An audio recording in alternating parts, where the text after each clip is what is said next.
Salve, cordilheiras e cordilheiras, sejam bem-vindos a mais um episódio do Cordcast, podcast radical até a raiz. Eu sou o Marcelo, o host de vocês, estou aqui junto com o Cauê, dá um salve aí. Salve, eu sou o Cauê, o host de vocês. O cara tá querendo copiar meu papel aqui, é brincadeira, hein, Vai ver, só velho. tem um host?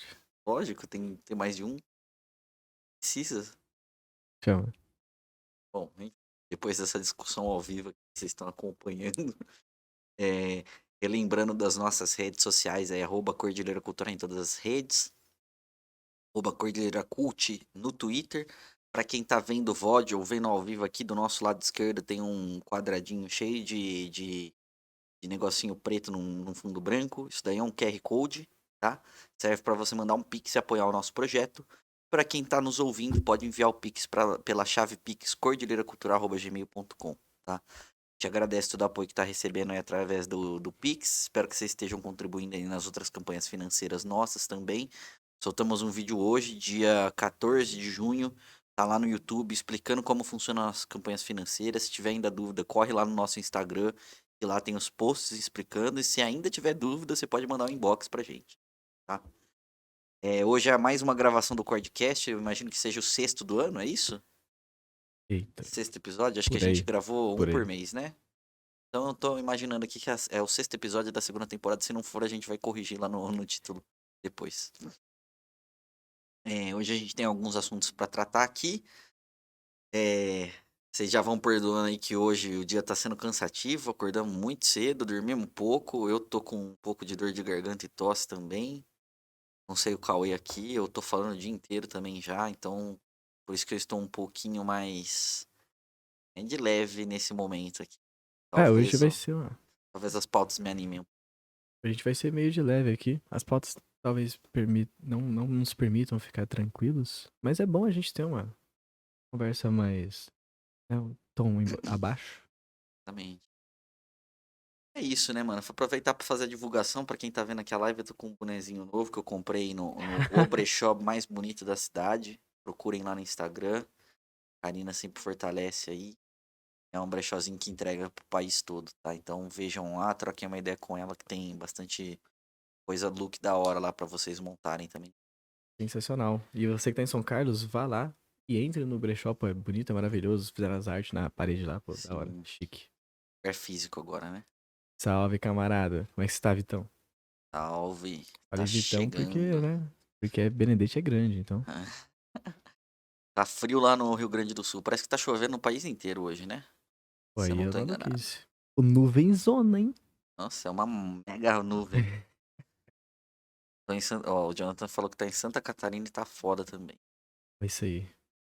Congelando no Cordilheira. Galera, só a galera do sul no chat aqui hoje. Fazer, Enfim, quer falar alguma coisa? né, fazer uma rinha de estados Rinha do de sul aqui. sulista? É. Pode começar aí no chat, galera, tá liberado. Vamos pro primeiro ponto, então, de pauta. Famoso Rogério Águas. Rogério Águas. A gente vai ler uma matéria aqui que é do Esquerda Online. A manchete é: perseguição contra Roger Waters é vingança por sua posição pró-Palestina. Com 79 anos, já em turnê de despedida. O lendário músico inglês Roger Waters, ex-integrante do Pink Floyd, se encontra novamente no centro de uma polêmica mundial envolvendo sua militância de esquerda e suas posições políticas pró-Palestina. Uma fotinho dele pra quem tá vendo, pra quem não conhece. Gatão, gatão, pô. Porra, chegar nessa idade desse jeito aí tá 7, 9 ótimo. anos é muito, né? Começar a ler a notícia aqui então. Desta vez a controvérsia envolve diretamente o Brasil. Para onde o músico está vindo em outubro e novembro com uma série de shows da turnê This Is Not a Drill. Isso não é um exercício. Vai passar por Brasília, Rio de Janeiro, São Paulo, Curitiba e Porto Alegre. No último dia 17 de maio, o cantor realizou um show em Berlim, uma performance que incluía vestir um uniforme similar ao da Waffen-SS, braço armado da Schutzstaffel, falei certo? Schutzstaffel. Sim, Schutzstaffel, falou. a famigerada SS, organização paramilitar de apoio ao regime nazista de Adolf Hitler.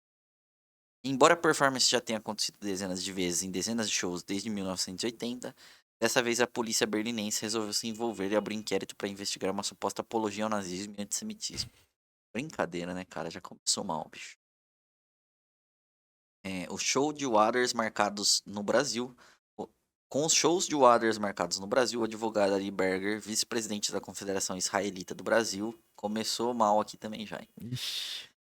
Dirige um requerimento ao Ministério da Justiça pedindo que o cantor britânico seja impedido de entrar no país e, caso entre, seja monitorado pela Polícia Federal com o objetivo de impedir a repetição da performance realizada em Berlim. Berger alega que a performance de Waters caracteriza apologia ao nazismo e discurso de ódio. O apoio à Ucrânia não, né? Beleza. A extrema-direita do país, claro, não perdeu a oportunidade e passou a atacar o músico nas redes sociais, fazendo coro à exigência de perseguição e censura prévia. A acusação é simplesmente estapafúrdia. Filho de um soldado britânico morto na luta contra o nazismo, Rogério Águas, ou Roger Waters, é há décadas um crítico radical de todo e qualquer regime autoritário.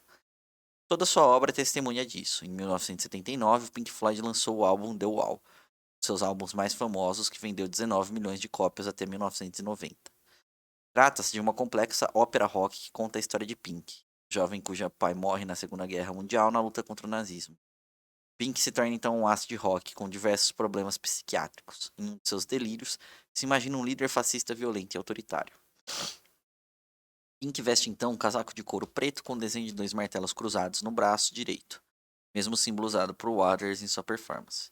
Ao final da ópera, um muro é derrubado, em uma alusão à vitória da democracia sobre o autoritarismo. Democracia. Erro de digitação, né? Em 1982, o disco virou um filme dirigido pelo icônico Alan Parker e estrelada por Bob Geldof. Toda a performance de Waters é uma referência a essa obra clássica, uma verdadeira ode à democracia e à liberdade individual. Na verdade, a tentativa de censurar Roger Waters se liga muito mais à sua luta contra o genocídio do povo palestino, impetrado pelo Estado de Israel, do que com a imaginária apologia ao nazismo. Desde 2006, quando visitou um campo de refugiados palestinos, Waters tem se destacado como uma importante figura da luta palestina, com uma importante contribuição ao movimento BDS, boicote, desenvolvimento e sanções, uma iniciativa que busca penalizar Israel pela violência aplicada contra os palestinos. Vou tomar uma água aqui. Ao conhecer de perto a situação dos árabes no país, Waters cancelou um show que faria em Tel Aviv e transferiu a apresentação para Neve Shalom, uma vila cooperativista fundada por judeus e palestinos. Desde então tem sido perseguido pelo movimento sionista. Recentemente, o músico britânico voltou aos noticiários brasileiros ao dirigir uma carta a Caetano Veloso e Milton Nascimento, pedindo que ambos cancelassem seus shows em Israel. A carta, no entanto, não atingiu seus objetivos e os shows aconteceram. Isso aí já tem uns 2, 3 anos, né?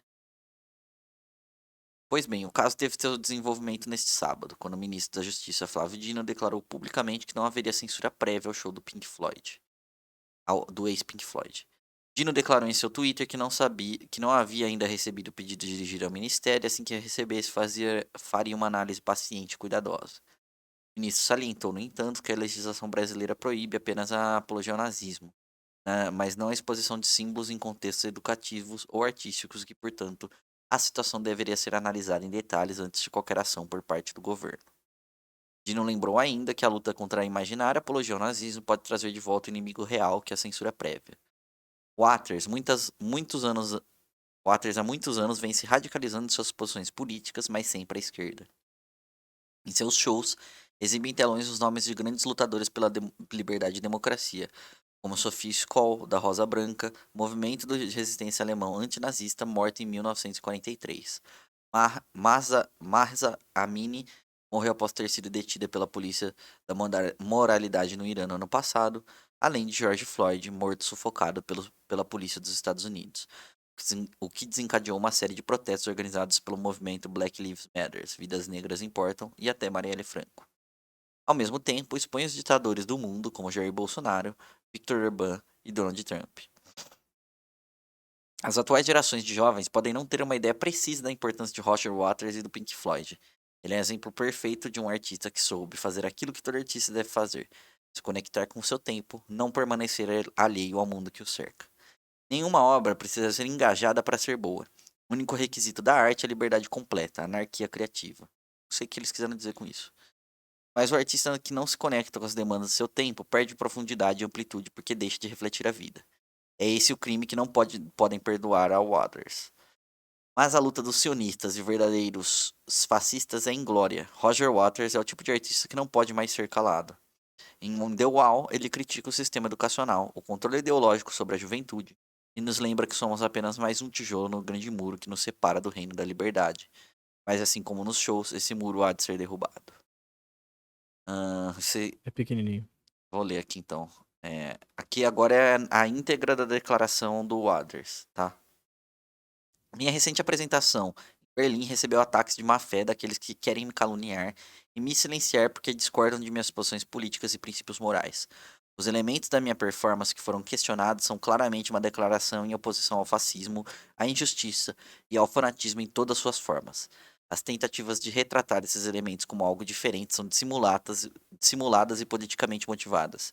A representação de um demagogo fascista desequilibrado tem sido uma característica dos meus shows desde The Wall do Pink Floyd em 1980. Passei minha vida inteira falando contra o autoritarismo e a opressão de quer que os veja. Quando era criança, depois da guerra, o nome de Anne Frank era frequentemente falado em nossa casa. Ela se tornou uma lembrança permanente do que acontece quando o fascismo não é controlado. Meus pais lutaram contra os nazistas na Segunda Guerra Mundial. Meu pai pagando o preço final. Dependente das consequências dos ataques contra mim, continuarei a condenar a injustiça e todos aqueles que a cometem. Aí eu não tem mais nada. Tem os tweets do Flávio Dino. Mas, basicamente o que a gente tem, né? A gente tem a famosa censura do bem, né? Porque a liberdade não são estes os grandes bastiões da liberdade da expressão, não sei o quê. E a primeira coisa que a direita brasileira quer fazer né, quando começaram a encher o saco do Rogério Águas vamos censurar ele. Não pode, como é o que o maluco queria fazer? Que ele fosse acompanhado pela PF. E... Todos os passos do cara ser cronometrado pela Polícia Federal, né? Perfeito, Jonathan. Saiu fake news dizendo que o ministro Fábio Dino tinha censurado ele, que não ia deixar ele fazer aquela apresentação, e se fez essa apresentação seria preso. Fake news. E eu li algumas outras matérias disso, né? E é interessante porque tem uma associação de judeus ou israelitas, agora eu não lembro. Algum desses dois, sionistas, então acho que é judeus sionistas de esquerda. Associação de judeus sionistas de esquerda. Até porque já fica aí digamos assim, né? Pra quem não conhece, judeu e sionista não é a mesma coisa. Pelo contrário, né? Tipo, sionistas é uma parte, né, de judeu. Alguns judeus se denominam sionistas. Tem um manifesto sionista, tá ligado? Da época do final do século XIX? É, né? Não vou saber dizer. Assistam a nossa. Último não, né? Assistam nosso podcast especial com a Graciane. Ela fala. Gerciane. Gerciane. Graciane Barbosa é outra pessoa, né? Ela fala sobre isso, a gente conversa, a gente troca ideia. E é isso. O movimento sionista é um movimento criado a partir de um manifesto, criado a partir de uma burguesia judaica com o projeto colonizador daquele território que a gente chama de Palestina, ali no Oriente Médio. Olha, Caverna do Morcego, a gente Aí tava literalmente, a sim, gente a gente acabou de... acabou de falar de você, camarada. Muito bem-vindo aí, muito obrigado pelo raid. Agradece. Estava trocando ideia do Streamlabs, né, que... StreamYard, pô. StreamYard. Não é a mesma coisa? Ah, não, pô, Streamlabs é um programa, StreamYard é o site, mano. Bota, fé. Mas é muito da hora, muito bem-vindo aí, galera que tá colando aí da live da Caverna do Morcego. A gente tá fazendo o nosso Cordcast, o podcast Radical até a Raiz aqui ao vivo. Espero que vocês fiquem aí pra participar com a gente. Você ia terminar ou o que você queria falar? Ia falar justamente, né, que a Associação dos Judeus Sionistas de Esquerda publicou uma matéria num outro jornal X aí, aqui, né, tudo isso brasileira, dizendo o seguinte, que, pô, ele é um antissemita do caramba, é por isso que nós temos que ser contra ele, porque ele chega e ele...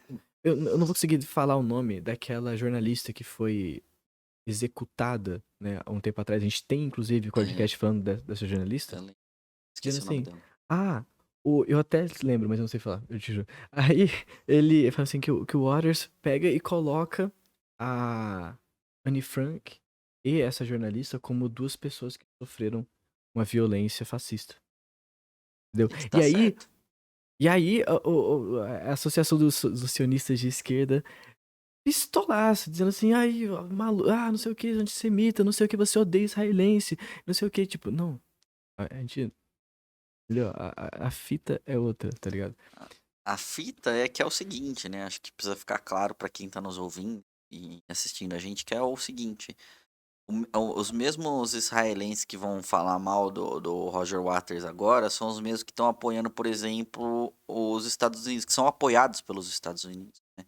E que dão Financiados. suporte à política eh, bélica dos Estados Unidos em vários outros lugares, tá ligado? E essa política bélica não é nada mais do que um resultado do próprio fascismo. Então, assim, o cara tá se utilizando, como é bem falado aí na matéria, sobre uma questão, um método educativo para expor essa questão que a gente não pode esconder que ela existe, claro. Que eles querem que esconda, é É, proveitoso pra exatamente. eles. Até para causar confusão, por exemplo, entre fascismo e comunismo, que é a famosa teoria da ferradura, que é uma patifaria só. Tá? Então, assim, esse movimento que eles fazem agora é uma clara luta ideológica com essa questão. Ligado? E é impedir que o Roger Waters continue fazendo esse processo que ele já faz há décadas e décadas, tá ligado? Que é muito importante. Eu lembro a última vez que ele veio pra cá, inclusive deu repercussão, né? Que foi durante o governo Bolsonaro. Ele, como fala no texto também, ele colocou coisas no telão contra o Colocou um Bolsonaro, ele não, né? várias coisas disso, e aí a galera caiu matando a pau também, tá ligado?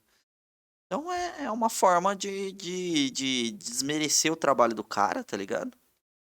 Putar ele é algo que ele não está fazendo de verdade. Perfeito. E é aquela contradição, famosa contradição, né? Eu acho que a gente precisa muito bater na tecla da contradição pra, pra ver se entra na cabeça, né? Que, tipo, tem, tem verdades, tem realidades que a gente olha, mas a gente não consegue enxergar completamente pelo, né, o véu da ideologia. Porque, contradição, como que, pode ter judeus fascistas. Caraca, como assim? Mas nossa, não é um povo que se libertou? É a mesma contradição de como que pode o Zelensky, judeu, se apoiar nazistas, ter dentro do seu exército fileiras de neonazistas? Como pode? Podendo. Que uma coisa não anula a outra. Porque uma coisa não impede a outra de acontecer. Porque os interesses, quando eles são compartilhados, os caras tá abraçando o diabo e Deus ao mesmo tempo. E só fazer um adendo também, quando a gente critica a Ucrânia, não quer dizer que a gente tá tomando o lado da Rússia, tá? Essa Só tá guerra aí é uma criticando o merda, nazista. exatamente, essa guerra é uma merda, não deveria estar acontecendo, já deveria ter acabado, e é esse que é o ponto, né? O exército ucraniano tem fileiras nazistas a rodo, isso aí tá em qualquer notícia que se você for ver aí, eles usam os mesmos símbolos que o Roger Waters usa, só que de uma forma de fazer uma apologia mesmo, né? Só que Que assim, né? Como é que chama? na No farda. uniforme, na farda dele, entendeu? Pra lutar uma guerra com um nacionalismo absurdo. O nome disso a Enfim. gente sabe. Vamos pro próximo, então? E bora. Então vai ser rapidinho aqui, ó. Espero, né? Vamos pra próxima. Vira aí, Cauê, faz favor. Você consegue ler essa aqui pra eu dar uma É, descansada na não, bora, voz? bora Boa. ficar revisando. Vai baixando aí? Vai lendo que eu levo aqui. Fazer um pouquinho aqui de geopolítica pra nós aqui. Busca de Macron por convite à cúpula do BRICS é ideia ousada e inovadora. O BRICS deveria estar tudo maiúsculo ali, né? Sim. Diz jornal chinês Global Times. Olha que interessante, né? É um jornal chinês, tá ligado? Então, tipo, é. Olha, você vai ver que tem muitas camadas nessa notícia. Ah, Pres- peraí, só antes de continuar. O que o Cauê leu é a manchete e essa notícia tá no Brasil 247, tá? Boa. Então, o presidente francês, Emmanuel Macron, propõe uma jogada surpreendente que desafia as normas internacionais. Aqui o Macron, pra quem não conhece. Vagabundo. O presidente francês, Emmanuel Macron, surpreendeu ao solicitar um convite ao presidente sul-africano, né, Cyril Ramaphosa, para participar da cúpula do BRICS, agendada para agosto, segundo relatos da mídia francesa. Só um parêntese, né? Acho que é importante a gente explicar o BRICS, né? Pra quem pergunta. O BRICS é um grupo de países, e aí me ajuda a lembrar. O B é de Brasil. Brasil. Nossa, tô bem hoje. Ó como tá a minha cabeça hoje, galera. O B é de Brasil, o R é de Rússia, o I é de Índia, o C é de China e o S é de África do Sul. África do Sul. Perfeito. Em inglês, South América. África. Enfim. É. Aqui, ó. Até o momento. Mas perceba, segundo relatos da mídia francesa. Até o momento, o Palácio do Eliseu não confirmou essa informação. Deve ser, né, o Palácio da Francês lá. E o porta-voz do presidente sul-africano afirmou desconhecer o pedido de Macron. Moscou, a gente já foi para Moscou agora, solicitou uma explicação a Paris. Estaria a França buscando restabelecer algum tipo de contato para demonstrar atividade diplomática ou isso seria uma espécie de cavalo de Troia? Essa notícia chamou bastante atenção, mas diferentes partes têm opiniões divergentes. A empresa francesa comentou: isso é um pouco louco e sem precedentes. De qualquer forma, considerando o panorama internacional atual, essa ideia é de fato ousada e inovadora. A reação inicial de muitas pessoas ao ouvir essa notícia foi considerar essa ideia ousada ou até mesmo louca. Explorar por que isso ocorre vale a pena investigar em maior profundidade. É doideira esse texto. Isso indica que as pessoas, de forma subconsciente, consideram a divisão entre Norte e Sul e entre Oriente e Ocidente como um estado normal, ao ponto de que um pensamento que possa romper essas normas e padrões mentais parece bastante impactante. É uma questão, né? Esse termo, usar o termo como loucura, né? É uma besteira tamanha, né? Nada dessas políticas de extrema-direita é loucura, é tudo projeto, mano. É tipo, a gente capacitativo. Seria capacitivo falar que Também. louco é quem pensa nisso, mas enfim, a fita é por esse lado. No entanto, por outro lado, essa ideia parece razoável. A França é um país importante na Europa, que percebeu precocemente as mudanças históricas que estão ocorrendo na paisagem global. Né? Aqui o texto faz referência a essa maior importância que a China tem e que os países do BRICS estão a ter, né? Países emergentes na economia mundial. Mas principalmente a China. E tem a guerra com a Ucrânia também agora, da Rússia também, pá, maluquice. O próprio Macron fez, ó, usei, né, o vício de linguagem aqui. O próprio Macron fez declarações surpreendentes em várias ocasiões, demonstrando um certo nível de autonomia em relação a Washington. Ele vai explicar isso mais pra frente. Esses fatores fazem parecer que não seria estranho se Macron participasse da cúpula do BRICS. Seria estranho, sim. O fato de essas notícias estarem surgindo na França e não em outros países fala por si só. Os países membros do BRICS são economias emergentes que representam os interesses dos países em desenvolvimento na comunidade internacional. Sendo um país desenvolvido, é possível que a França participe da cúpula do BRICS? Que tipo de reação química seria gerada se a França de fato participasse? Deixando de lado outros fatores específicos e complexos, no contexto da crescente divisão entre Norte e Sul, Oriente e Ocidente e o acirramento dos confrontos entre campos, há necessidade de alguém transcender as barreiras ideológicas e geopolíticas e romper as restrições mentais e conceituais. Me incomoda esse mental e conceitual toda hora que o autor do texto usa. Tô entendendo. Será que ele tá usando mental como Como referência à questão ideológico, ideológica? né? Acho que sim. Mas por que não fala então? Isso pode levar a efeitos positivos e inesperados.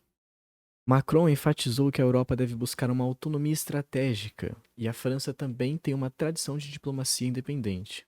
Se a França puder verdadeiramente atuar como uma ponte entre diferentes campos nas divisões e rupturas mundiais, sem dúvida destacará seu status internacional e alcançará feitos históricos. Macron claramente possui essas ambições e está fazendo tentativas e esforços nesse sentido. Apreciamos e respeitamos isso. Estamos dispostos a entender, com boa vontade, o desejo da França de participar da cúpula do BRICS, conforme divulgado. Esse estamos, né? Quem é a editoria do Brasil 247? Então, eu não tô entendendo se aqui é uma notícia realmente na íntegra do Global Times ou se é uma notícia do Brasil 247. Não, pelo que eu entendi, é do 247. Tem Não, mas o. tem aqui, ó. É. Ah, Então, meio estranho. Pode ser uma questão de tradução também, né?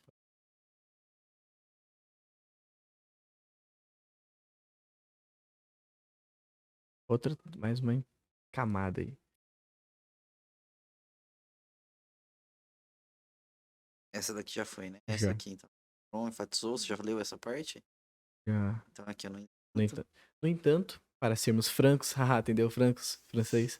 As preocupações de Moscou não são infundadas. A França também deve estar ciente do quão profunda é a divisão entre países ocidentais e não ocidentais, e quão frágil é a confiança mútua.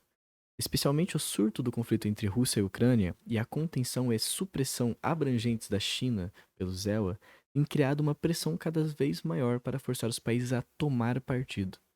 É muito difícil para a França progredir em direção a verdadeira autonomia estratégica e diplomacia independente.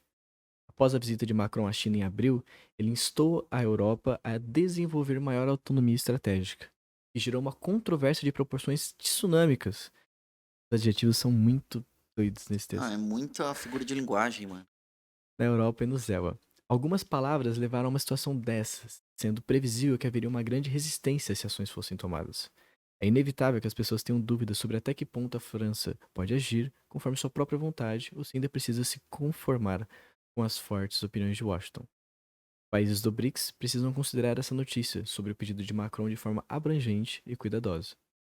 Uma coisa é certa: esse assunto demonstrou a enorme influência do mecanismo de cooperação do BRICS.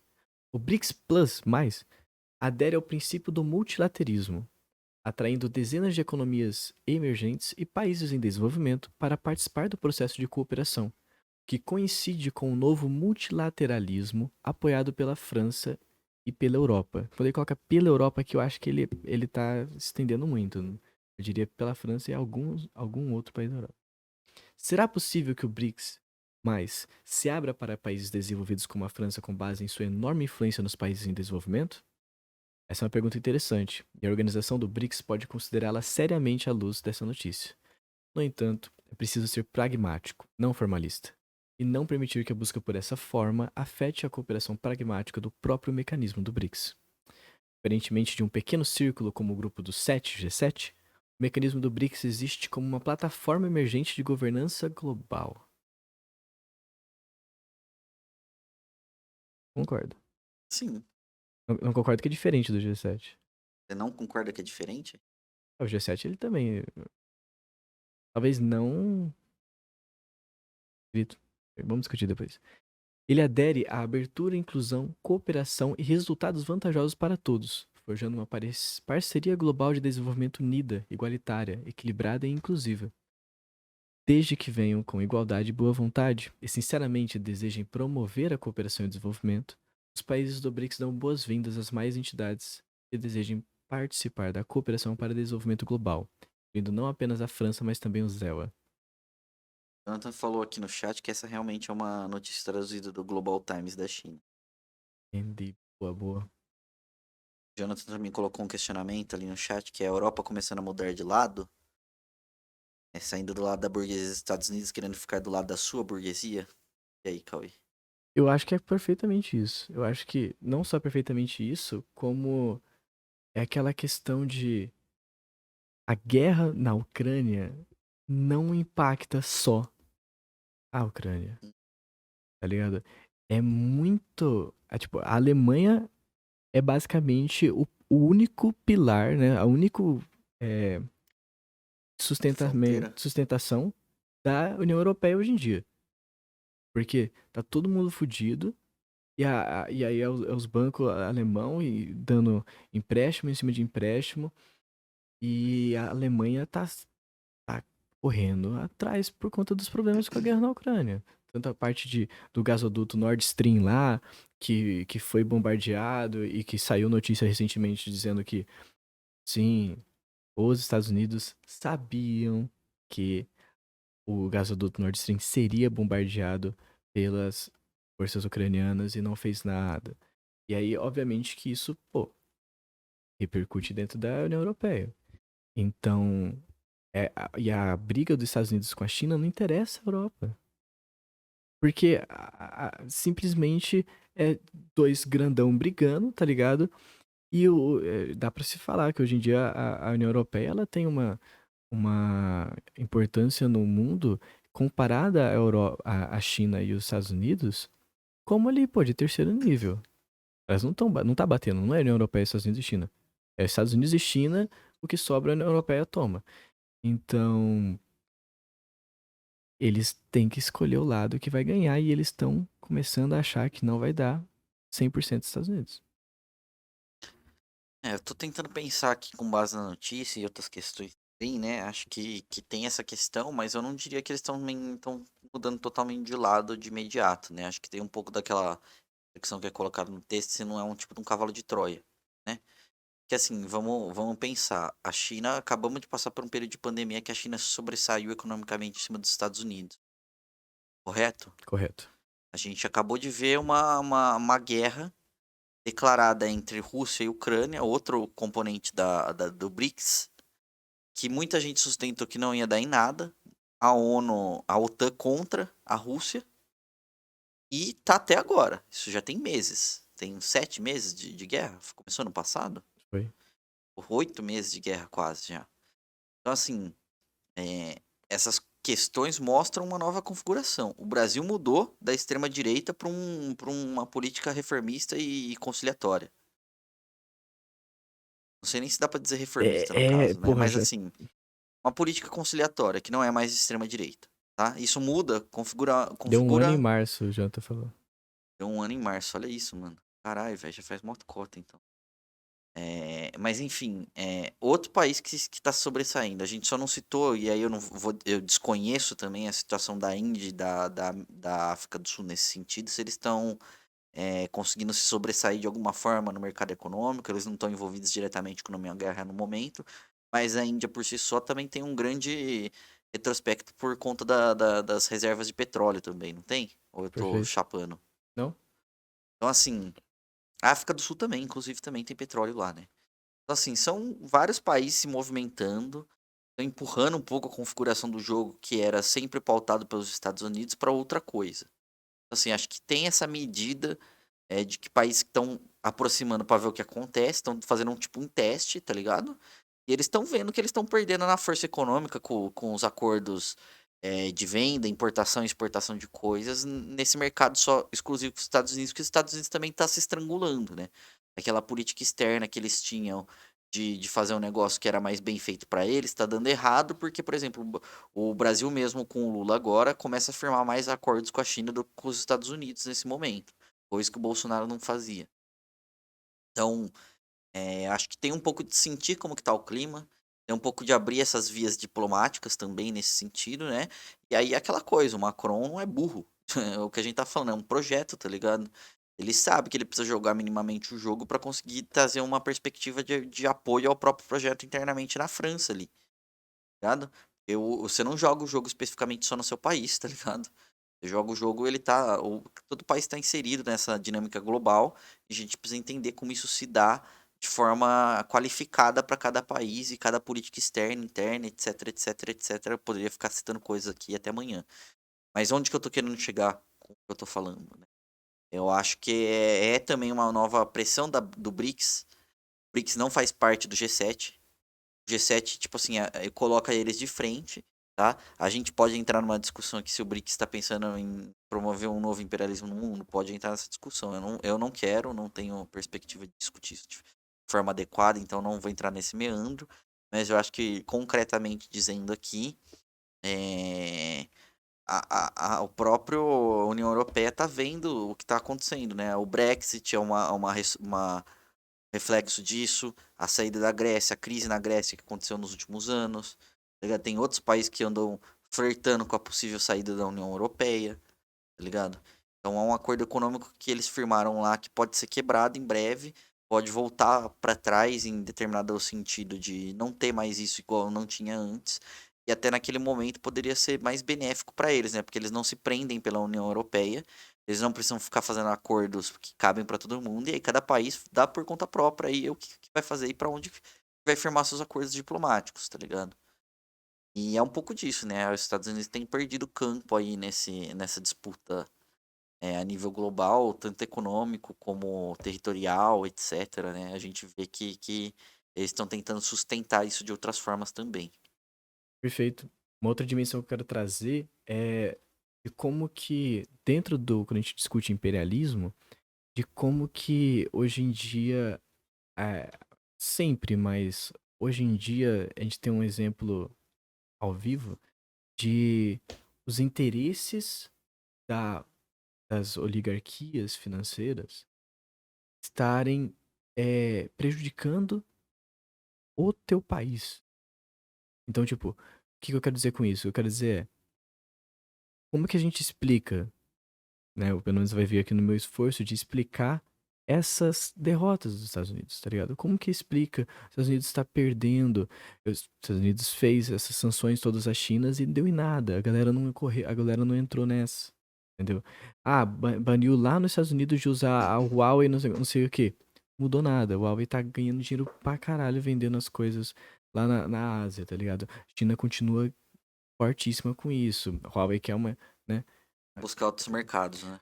E basicamente, mercados que os Estados Unidos tava em disputa, mas não conseguiu manter.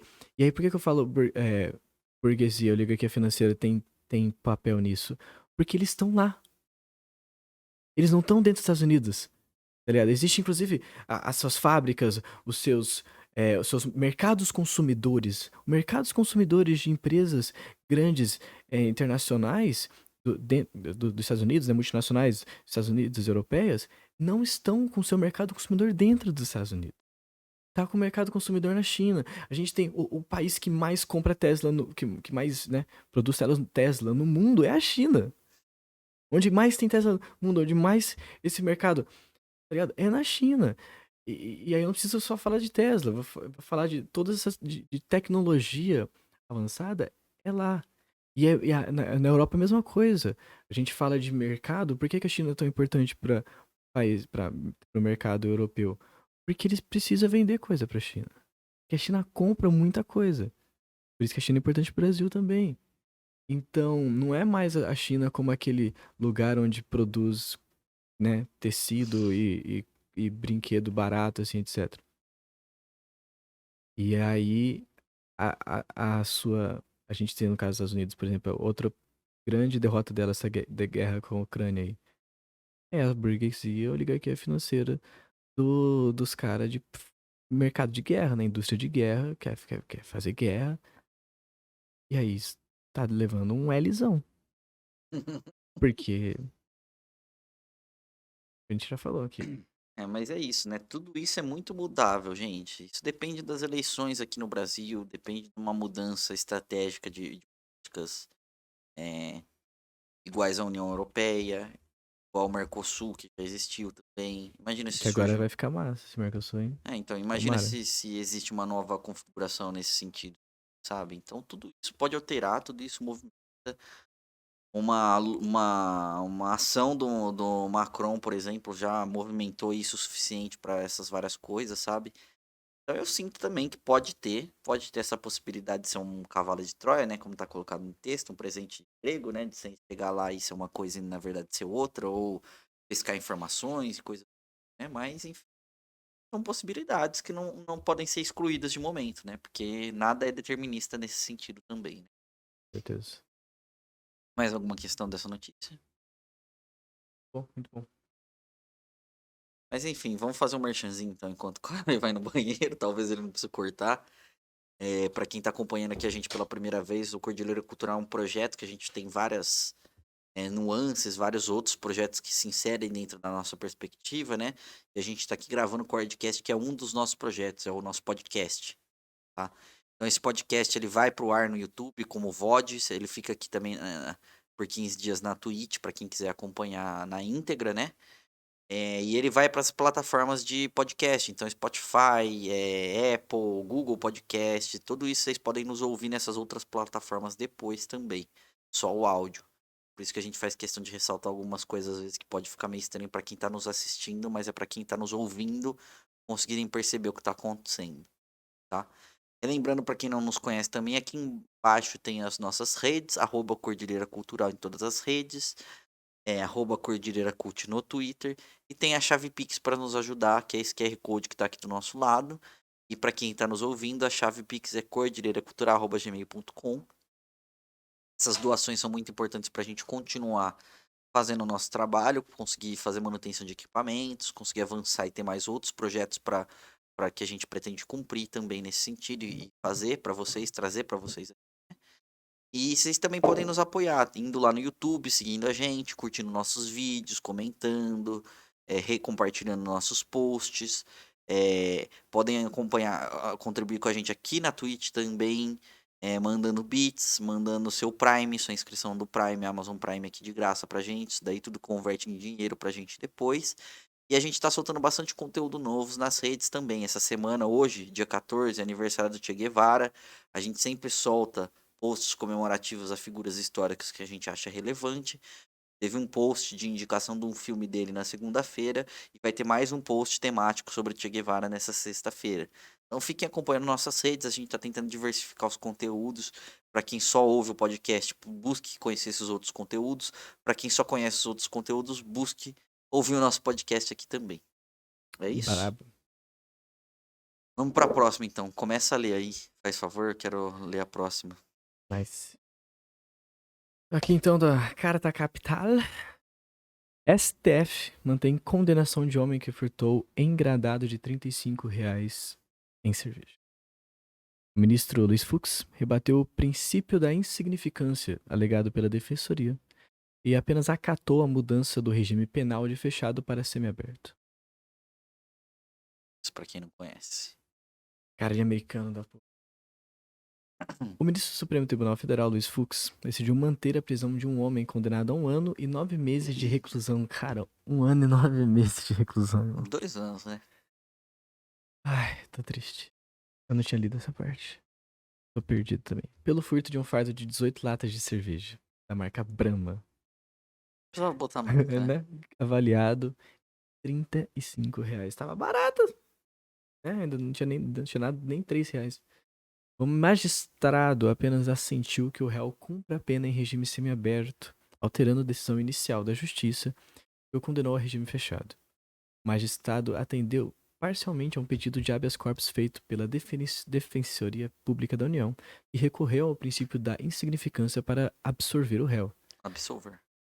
Os defensores alegaram que a conduta do réu não gerou prejuízo à vítima nem ao estabelecimento comercial. Pasmem, uma vez que o produto do furto foi prontamente recuperado, sendo nula a periculosidade social da ação, a ofensividade da conduta e a reprovabilidade do comportamento atribuído ao recorrente, impondo-se desse modo a aplicação ao caso do princípio da insignificância.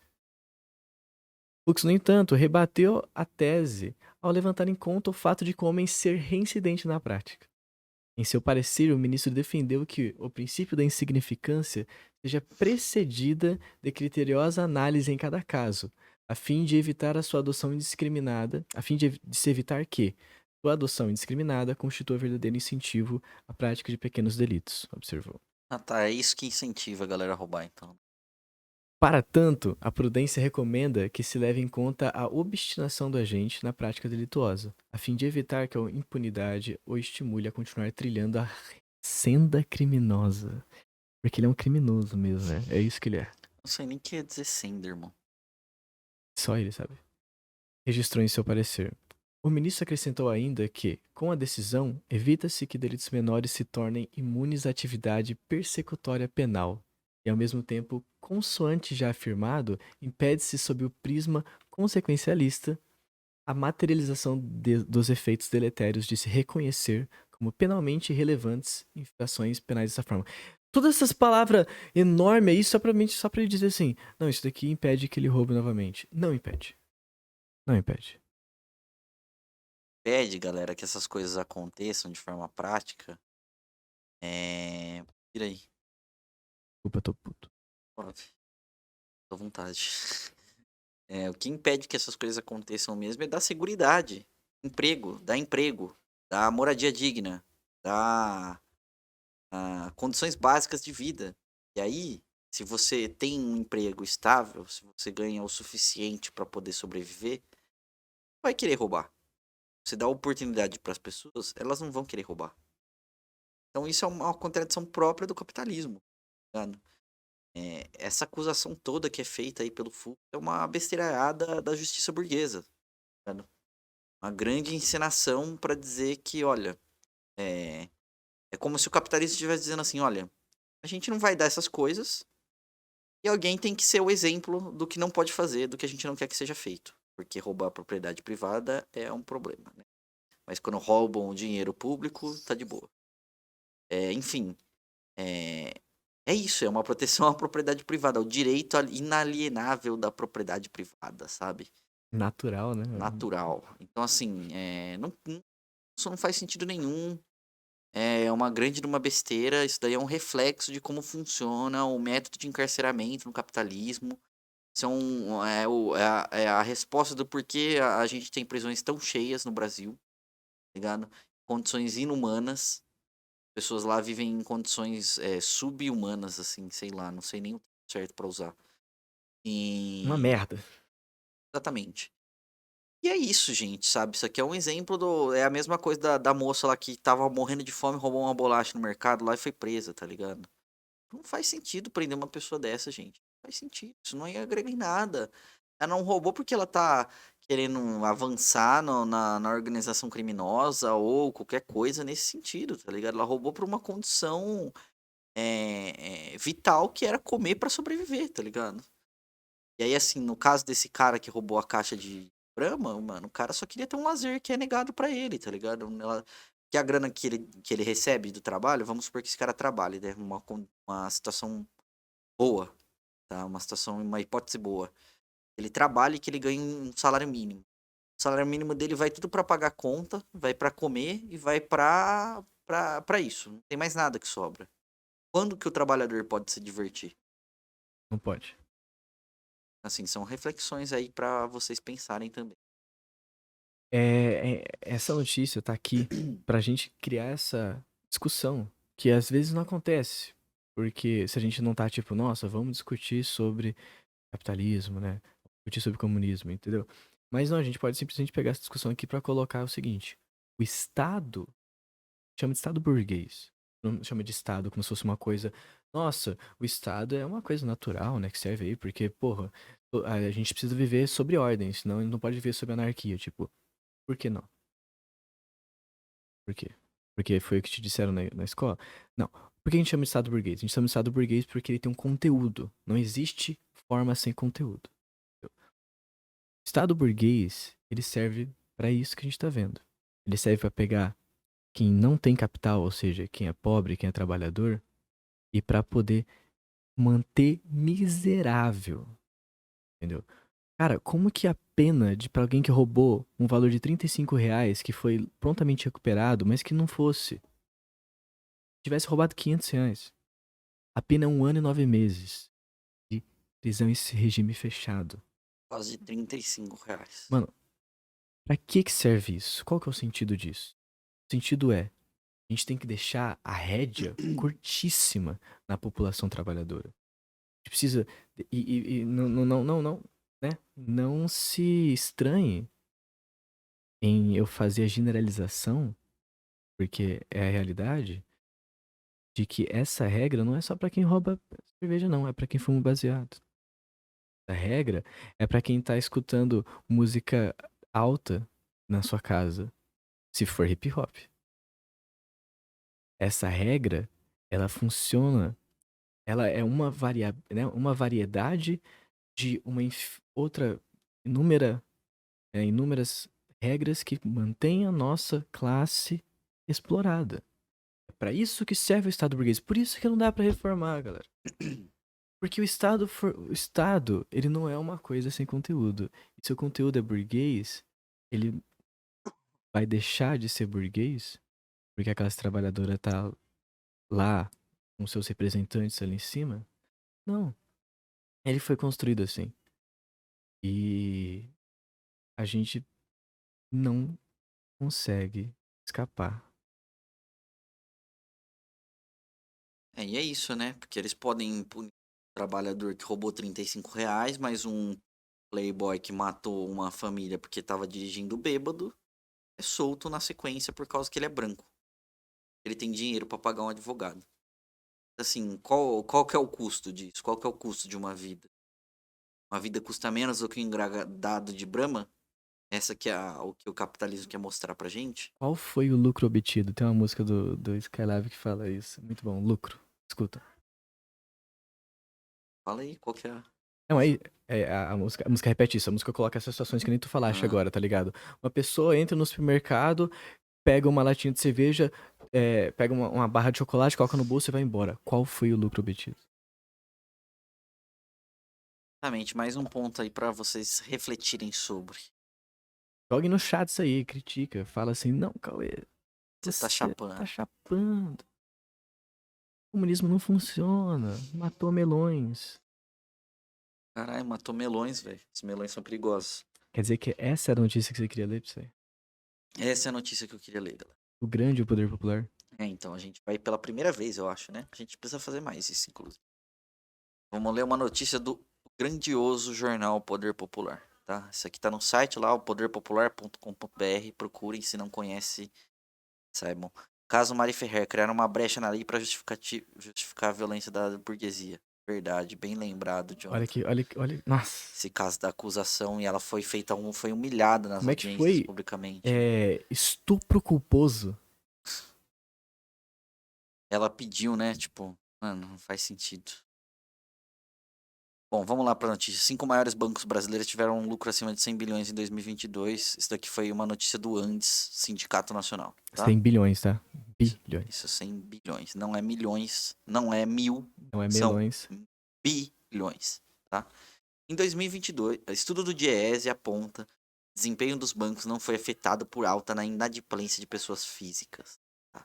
Ou seja, nenhum trabalhador tem nada a ver com o desempenho dos bancos, tá? Tipo, de não ter pago essas coisas, nem nada do tipo. E ou seja, essa história de que, não, o juros tá alto porque as pessoas não tá pagando, porque senão.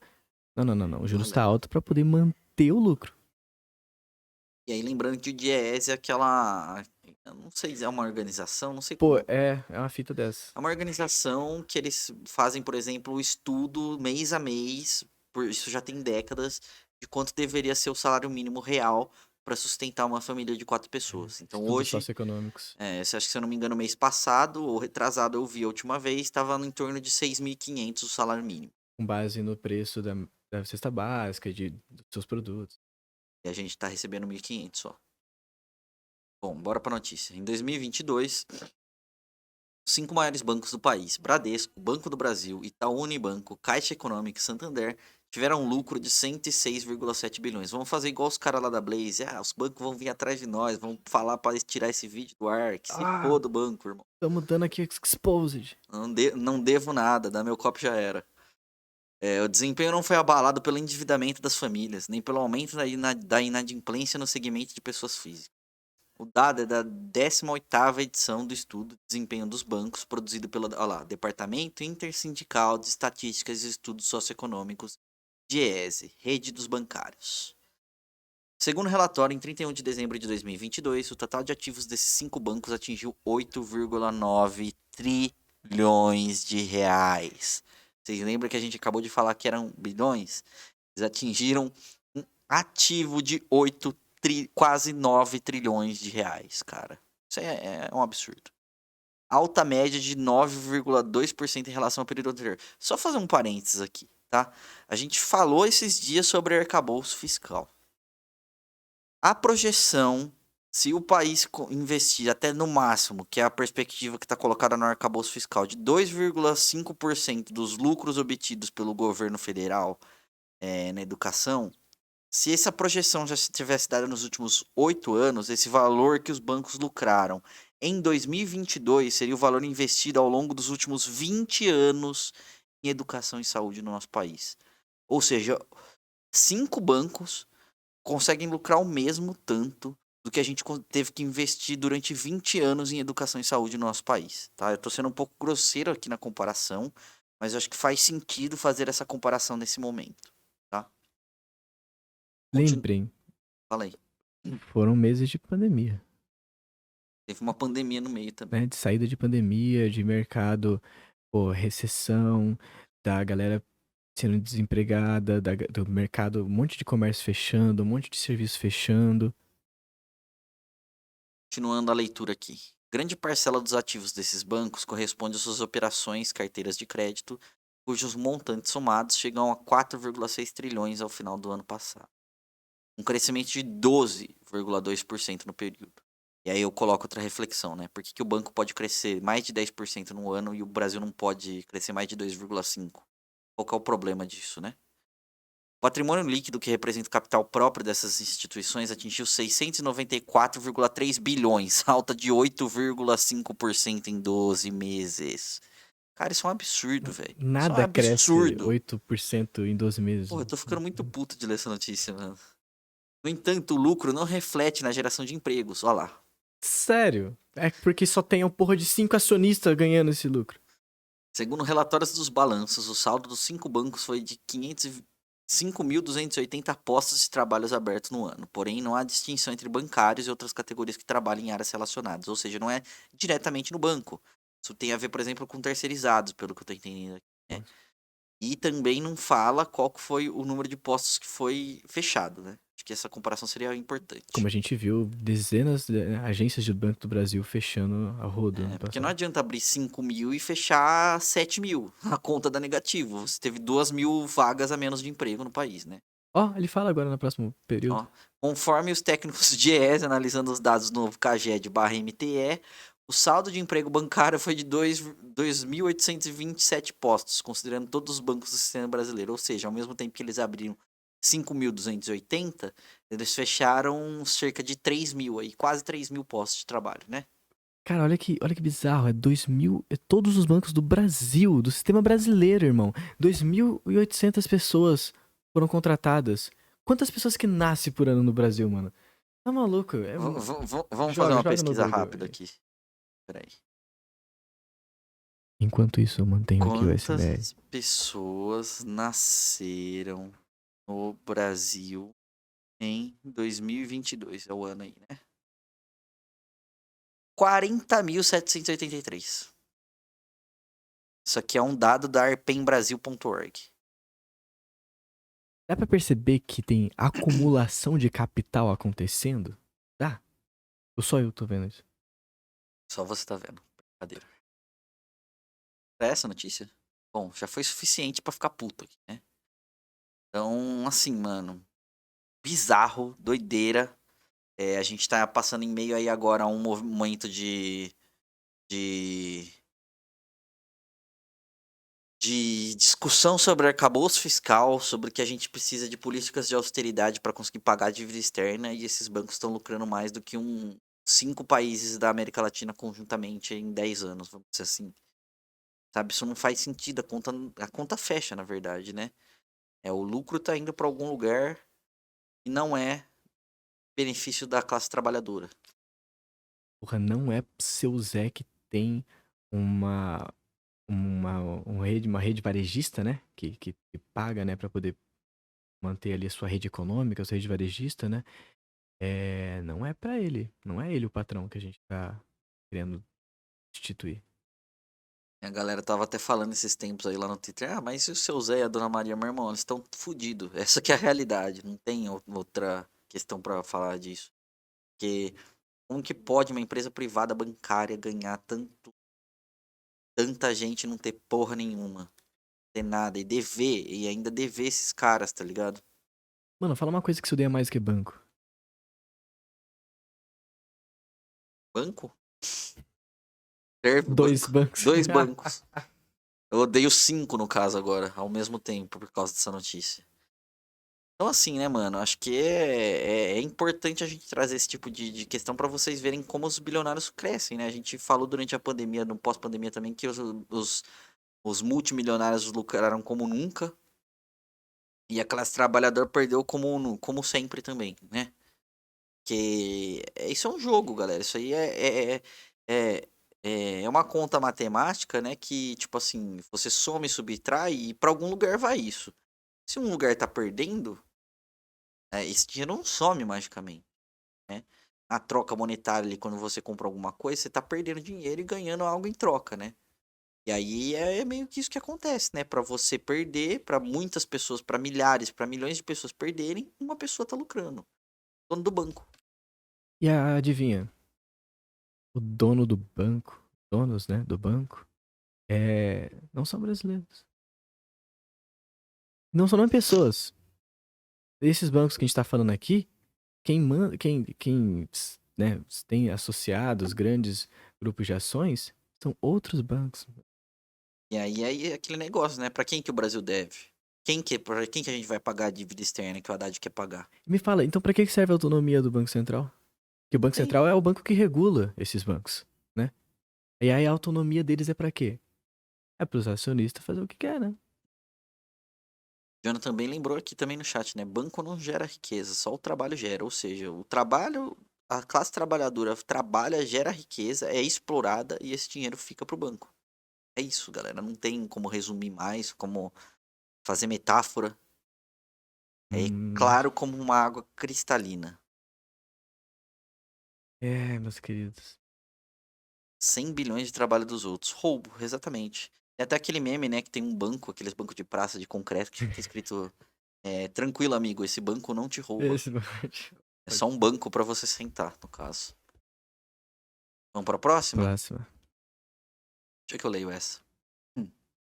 Aí, junto com essa questão que a gente acabou de ver, né, a gente vai ler mais uma notícia do G1 aqui, sobre economia, claro, que a manchete da notícia é: reforma tributária. Simone Tebet, diz que segmentos do setor de serviços poderão discutir alíquota diferenciada. Essa notícia vai fazer a gente coringar. O título dela é completamente tipo os meninos ali, né? Da economia do G1 tentando passar aquele pano, mano. Aquele pano, mas eles passam o pano pra gente que vai se incomodar com isso, não ficar incomodado. E aí, dentro da notícia, a gente vai ver o quanto que o público do G1 tá interessado no que tá acontecendo. Ministra do Planejamento participou de café da manhã com empresários. Ela avaliou que, junto com o arcabouço fiscal e o novo PAC, o que é o PAC? Programa de apoio ao crescimento? Pode ser. Não sei. Eu Eu acho que sou, é o. sou meio nilba em questões de economia. Reforma tributária deve estimular crescimento econômico. A foto da Simone Tebet, imagino que todo mundo conhece, ela foi candidata à presidência pelo MDB no ano passado. A ministra do Planejamento e Orçamento, Simone Tebet, afirmou nesta segunda-feira, 12, que o governo federal pretende aprovar a reforma tributária sobre o consumo no Congresso Nacional até o fim deste ano. A declaração foi durante o café da manhã com integrantes do segmento empresarial do Conselho de Desenvolvimento Econômico, Social e Sustentável, CDES, em São Paulo. Segundo a ministra, haverá tempo para setores que prevêem aumento de sua carga tributária, como serviços, discutam a possibilidade de uma alíquota diferenciada menor no legislativo. Ela não tá falando que vai ter discussão. Fala assim, vai ter tempo. Vai lá, você pede. Agora, citando ela, né? Terão todo o tempo, inclusive no Senado, no segundo semestre, alguns setores, especialmente o setor de serviços, para ver a questão da alíquota, um pouco diferenciada em relação a essa cadeia de alguns setores de serviços, declarou. Na semana passada, o relator da reforma tributária, deputado Aguinaldo Ribeiro, apresentou as linhas gerais da proposta, contemplando a adoção de um IVA dual, imposto seletivo para produtos nocivos à saúde, cashback para famílias de baixa Você renda, tá me tirando. além de alíquotas diferenciadas para a área de saúde como educação. Por que tem que usar um termo em inglês dessa Não, porra, velho? cashback, irmão. Que porra é essa, mano? Toma aqui 2 centavos aqui. Você gastou R$ 200, a gente vai te dar um desconto de R$ 1 na próxima compra. Você só pode usar aqui. Só aqui. Junto com o marco fiscal, que também está sendo avaliado pelo Legislativo, e o novo programa de investimentos públicos e privados nos moldes do antigo Programa de Aceleração do Crescimento, o PAC, está explicado o que é o PAC, Tebet avalia que a reforma tributária vai impulsionar a economia nos próximos anos. Beleza, vai impulsionar para os bancos que a gente acabou de ler, né? É isso que gera emprego, é dessa forma que a gente vai fazer com que a gente saia dos 2% de crescimento, se Deus quiser, neste ano, aposta até um pouco mais, não muito mais, para os 3% de crescimento do PIB, como queremos todos nós a partir de 2025. Gente, vamos voltar. Canalha! Gera emprego, a gente acabou de ver uma notícia sobre bancos dizendo que eles abriram 5.280 postos e fecharam mais quase 3.000, que dá um saldo de apenas 2.800 postos abertos. Olha, vai ficar pior a situação, então eu não vou comentar agora. Mas se lembram desse parágrafo que eu parar, não, que eu preciso ler agora. Porra, vai tomando com o seu Pará não, mano. Vamos voltar para um outro ponto, né? Ela falou que a gente está tendo um crescimento de 2%. O arcabouço fiscal está prevendo que a gente só consegue investir coisas até 2,5%. Só que assim, A gente tem que levar em consideração que esses 2% não vão só para investimento, eles vão para pagar outras contas. Não estou falando aqui só da dívida pública, né? Isso aqui é um 2% de crescimento do PIB, mas ele está atrelado a muitas outras coisas para além só disso você virar investimento diretamente no nosso país.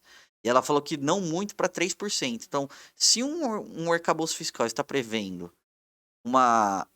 um crescimento de até 2,5%. E se a gente levar em consideração que esses 3%, se crescer 3%, que é na hipótese boa dela, na hipótese boa, vamos sempre relembrar isso, tá? Na hipótese boa de crescimento de 3%, a gente não vai ter esses 3% investidos diretamente para, por exemplo, saúde e educação, correto? E aí esses 2,5% viram, como a gente já reforçou em várias vezes, e o Davi De Castro também falou, quando a gente leu sobre isso, a melhor possibilidade de crescimento é 2,5%. Então, se a gente tratar uma hipótese ruim de 2% de crescimento, e a gente tratar uma hipótese ruim de crescimento de investimento em saúde e educação a partir do arcabouço fiscal, quanto isso representa? Eu chutaria que é coisa de entre menos de 1%. E que crescimento é esse? Que crescimento é esse? Que é crescimento que não vai. Ela falou que gera emprego. Você vai ver logo em seguida que não gera emprego. Logo em seguida. Mas crescimento que não gera emprego. Crescimento que vem às custas do quê? Da gente entregar todo o nosso programa de saúde, nosso serviço de saúde para o setor privado, a nossa educação para o setor privado, terceirizar toda a nossa reformas trabalhistas. Rapaziada, crescimento para quem? E aí, vamos colocar um último ponto só nesse parágrafo. Esse parágrafo é o melhor parágrafo pra gente analisar a coisa. A partir de 2025, gente, a gente tá em 2023. 2024 não vai crescer, segundo ela. 2025, há um ano, que no ano seguinte já tem eleição de novo. E essa política se esvai se o Lula não ganha de novo. Tá ligado? Por causa da famosa governabilidade que eles gostam de falar, né? Então, assim, velho, é uma política rasteira. É uma rasteira na classe trabalhadora. Vamos continuar lendo aqui. Lembrando que às vezes pode passar despercebido.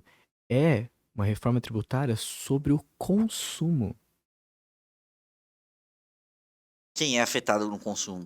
É só o trabalhador. Só o trabalhador que tem problema com o consumo. Só. E a reforma tributária, adivinha? É pra aumentar. Lê. Continuando, sobre a reforma em si. Discutida há décadas e muito aguardada pelo setor produtivo. Olha só, quem diria que o setor produtivo ia aguardar esse negócio, hein? Olha que surpresa. Burguesia. A reforma tributária é considerada prioritária pelo governo para aproximar as regras brasileiras do resto do mundo As regras dos e, Estados Unidos. e reformar um sistema que é tido como caótico por empresários e investidores, ou seja, quem ganha dinheiro. Ou seja, burguês. 4 pontos, né? Apesar de prioritária, a reforma é considerada complexa do ponto de vista político. Claro, mano. É complexo de tudo essa porra Tá, aqui. primeiro ponto inútil, vamos lá. Segundo ponto, diferentes governos tentaram sem sucesso fazer a reforma tributária nas últimas décadas, focada principalmente na tributação sobre o consumo, ou seja, continua a mesma política, né? Vem junto com a mesma coisa do marco temporal, que é desde 2007, né? Tá sendo aprovado esse ano aí. Terceiro ponto, as propostas esbarraram em resistência de caráter regional, partidária de diferentes setores produtivos, todos representados no Congresso Nacional. Ou seja, isso, vamos explicar, né? Isso quer dizer que, por exemplo, a bancada ruralista, que é um tipo de tributação. A bancada do setor industrial, que é outra, sabe? E por aí vai. Então são as bancadas, as diferentes burguesias nacionais e internacionais que se intermeiam aqui, brigando para ver quem vai ganhar mais nisso. Não é alguém defendendo o interesse da população. Exatamente. Quarto ponto. Analistas estimam que a reforma tributária sobre o consumo tem potencial para elevar o PIB potencial do Brasil em mínimo 10% nas próximas décadas. Mentira total, porque assim, de novo, é o que eu falei, se 2026, é 2026, né, que tem as eleições? Sim. Se em 2026 um outro tipo de governo ganha, essa política pode ir por água abaixo.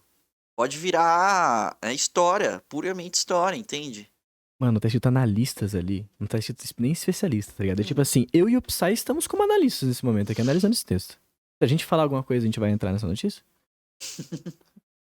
Continuando. O principal objetivo da reforma é simplificar e facilitar a cobrança dos impostos. Beleza. Ó, desculpa aí.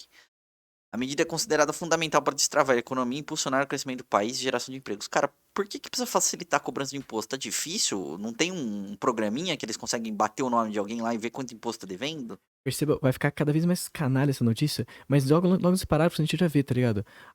Mais uma vez fala de destravar a economia, impulsionar o crescimento do país, geração de empregos. É literalmente uma notícia escrita por um burguês, lê, mano.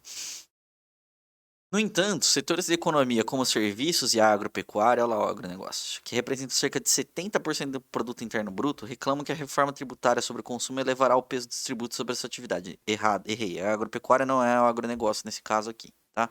Tá falando de pequenos agricultores, etc. E olha só, quem representa 70% do PIB não é o agronegócio. Pera, acho que não tá falando de pequenos não. Falando da pecuária.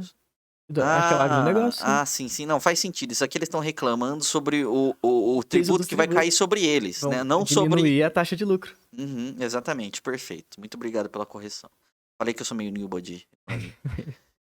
Luigi Nessi, presidente da Confederação Nacional dos Serviços, CNS, estimou que as propostas em discussão vão, pelo menos, dobrar a carga tributária do setor, gerando um impacto imediato nos preços repassado ao consumidor de 10%. Ser repassado do caralho, que isso vai ser repassado.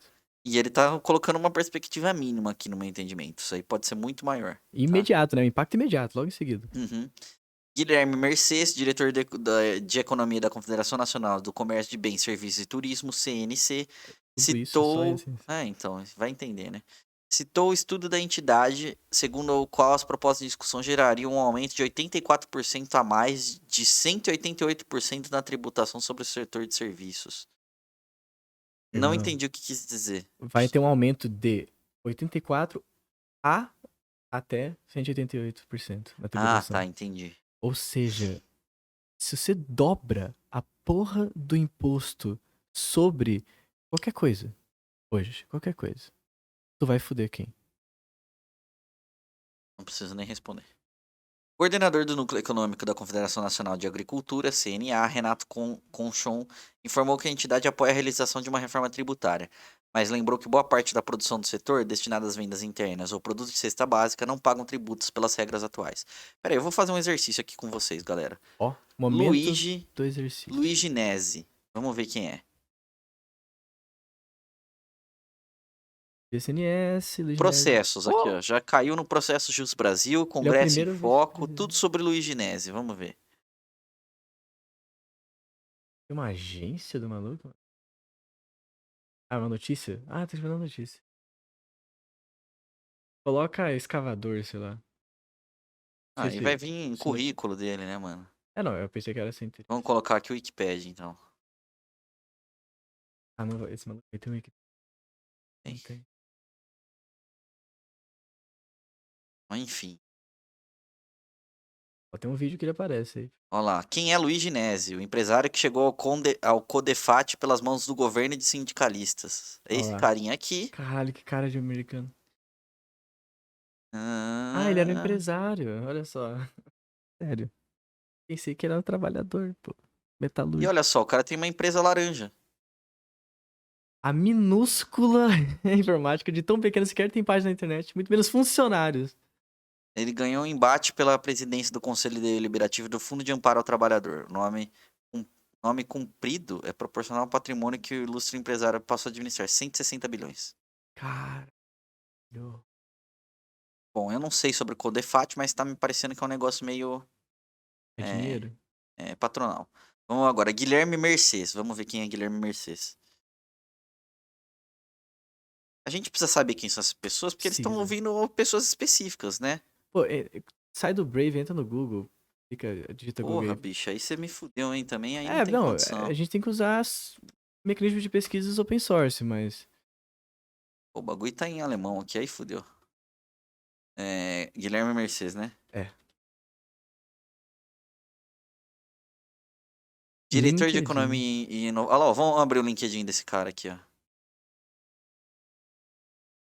Opa, quer mandar uma mensagem pra ele aqui, Caio? Eu aparentemente quero.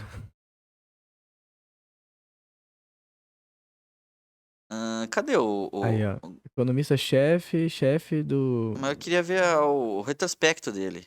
Ah, Sabe, onde ele já trabalhou. aí Aqui, é ó, sobre. About. Ó, experiência.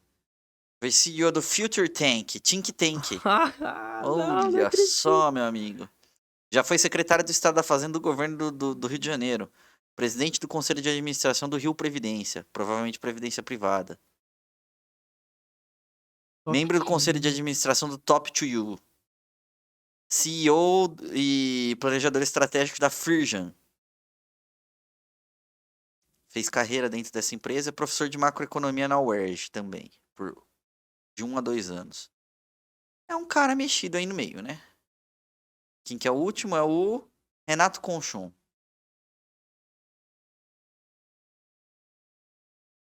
Renato Conchon. Ufa, foi no Brave de novo. Ups, ai meu Deus. O Tá do tudo Cauê bem. fica vendo todas as coisas erradas aqui, mano. Esse carinha aqui, ó. Ele me lembra alguém, mano. É, o comediante é o carioca. Nossa, é verdade, mano. Ó o escavador dele aqui, vamos ver. Análise dos tributos no Brasil. Ah, não, isso é como ser um jogador de bolsa. Sim, é o tipo Lattes dele aqui. Não tem É, nada tem demais. nada. É, É, eu achei que esse cara ia estar essa metido com. entrevista aí. Ó. Vamos tão a fundo assim também. Mas enfim, façam esse. Aqui o LinkedIn dele. Sempre que vocês vêem um nome numa empresa, Ele fala do quê? Agronegócio, olha lá, produto ó, rural. agronegócio, reforma tributária. Então, sempre que vocês vêem o nome de alguém numa reportagem, faça esse movimento de procurar quem é essa pessoa, tá? Experiência, coordenador, o Da coordenador agricultura e tributário pecuária do da União Brasil. Química Farmacêutica Nacional, coordenador tributário do Grupo Romera, Grande Grupo de Romero. Arapongas, no Paraná. Bom, enfim, essas são as figuras aí que estão envolvidas nessa questão. Vamos continuar aqui. Qualidade dos gastos públicos, terminando a notícia, né? Diante da limitação de recursos públicos, a ministra Tebet afirmou que é preciso esticar ao máximo possível esse orçamento diante das dimensões de problemas que temos. E avaliou que isso só pode ser feito com equilíbrio fiscal, ou seja, com as contas públicas em ordem. Ou seja, se não gastar com educação. Exatamente, é isso que eles querem dizer, né? Não é possível se gastar mais do que se arrecada. Olha lá, já tá apoiando o arcabouço fiscal aqui. Gastar exatamente o tamanho do crescimento da receita, 70% do aumento da receita, como consta no arcabouço fiscal, e meta muito clara de zerar o déficit primário das contas públicas e a partir daí gerar superávit. Gente, Por quê? a- as, as contas públicas não vão ser pagas nunca. Sob a ótica fiscal, estamos muito atentos, declarou ela. Simone Tebet também diz também que o crescimento sustentado da economia não se faz só com políticas públicas, mas também com qualidade de gastos públicos. Essa é a maior mentira também dessa reportagem, né? Dizer que em algum momento as contas públicas vão ser pagas. Gente, você gera contas o tempo inteiro, tá ligado? Você paga uma conta, você gera outra, porque você tem que comprar mais coisa, porque você tem que ir não sei o que, blá blá blá blá blá blá blá blá blá, blá, tá ligado? Então, assim, é uma mentira muito mentiraiada esse negócio aí. Mas vamos lá, vamos fazer o exercício. Se a notícia diz, né? Ela diz o seguinte: a gente vai pegar os impostos sobre tributos, sobre itens de consumo e vai, né, aumentar. Lá tava de quanto? De 88 a 188? É. 68 a 188%. A gente vai, né, aumentar sensivelmente. Não pra caralho. E aí, por algum motivo, isso vai gerar emprego. Não entendi. A gente vai ficar mais caro pra se alimentar. Então é por isso que a gente vai gerar emprego? Ah, não, mas ela fala que a economia do Brasil ela vai aumentar, né? A gente tá arrecadando mais imposto, então o nosso estado vai ficar mais rico, né? Mais rico pra quê? Pra onde que vai esse dinheiro? Em que vai ser gasto esse dinheiro? Dinheiro de Pagamento de quem? conta Dinheiro pública. de quem? E dinheiro de quem? Eu não tenho o que comentar, já comentei bastante durante a notícia que a gente foi pausando essa e é um absurdo isso aqui, cara. E- Olha e- quanta coisa que a gente tá tendo que lutar e quem achou que esse governo ia ser mais fácil, errou feio. Parece que tá mais fácil passar as coisas agora com o Lula, com o Porra, Bolsonaro. parece, mano. Sobe ali. E, não, e eu fico pensando, caralho, quanta coisa que a gente não pegou. Ó, é do dia 12, galera. Eu não vi essa notícia. Porra, e olha esse título, Reforma Tributária. Tebet diz que segmentos do setor de serviços poderão discutir a alíquota diferenciada. A gente acha o quê? Que a notícia tá simplesmente falando que, tipo, vai ter uma discussão sobre, né, sobre a alíquota. Hum. Não teve em nenhum momento discussão sobre a alíquota. Em nenhum momento tu falou qualquer coisa sobre a alíquota. Não falou. Não falou. E quem vai sentar quando for discutir na mesa? Esses caras aqui, ó. O Luiz Ginésio, o Guilherme Mercedes, o Renato Conchon e etc. Foto que a gente tava falando. Por que essa porra não foi aprovada ainda, Psy? Porque tem né, o debate. Ah, porque um quer isso, um quer aquilo. E lembra, é a indústria, é a agro, é a bancada ruralista, né?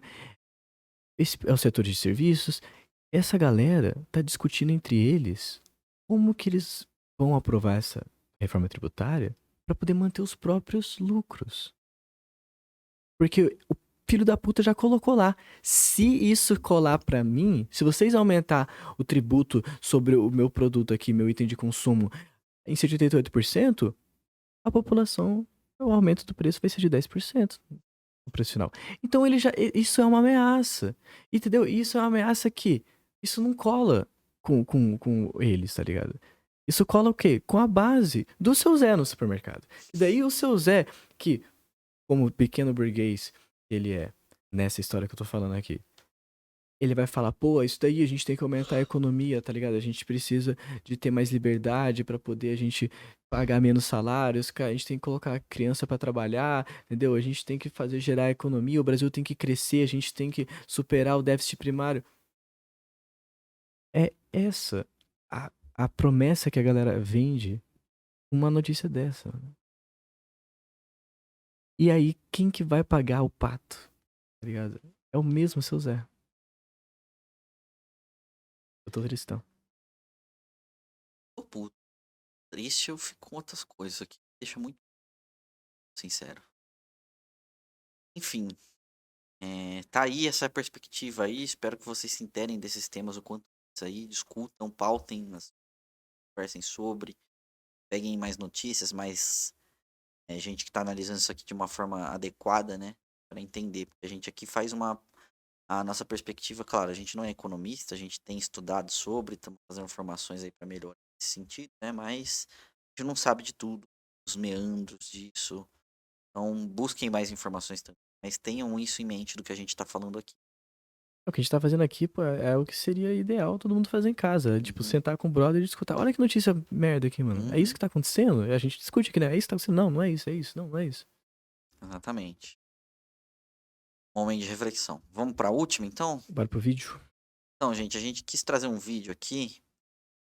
Nossa grande camarada Trícia aqui, que faz parte da nossa equipe, sugeriu da gente reagir a esse vídeo, fazer parte do podcast também, que é a situação do Santa Marina Atlético Clube, tá?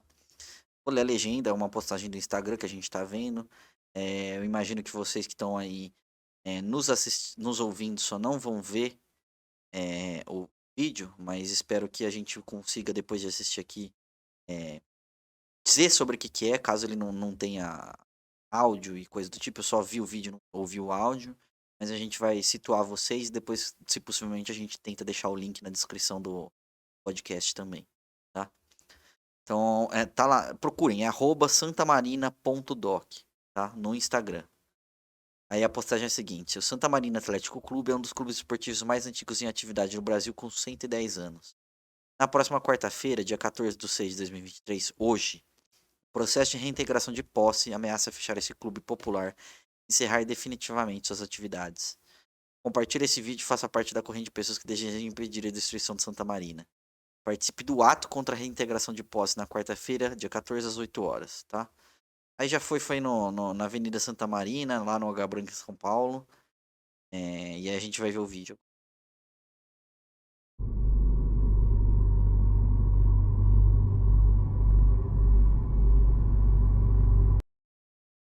O que apareceu até agora foi o que a gente leu na legenda.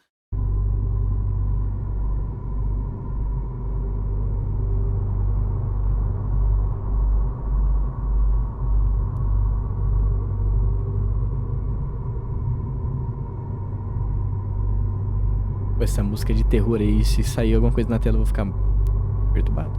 Não é jumpscare, não. Um clube centenário, há mais de 100 anos disponibilizando espaço para a população fazer esporte, ter lazer. Há quase 100 anos no mesmo terreno.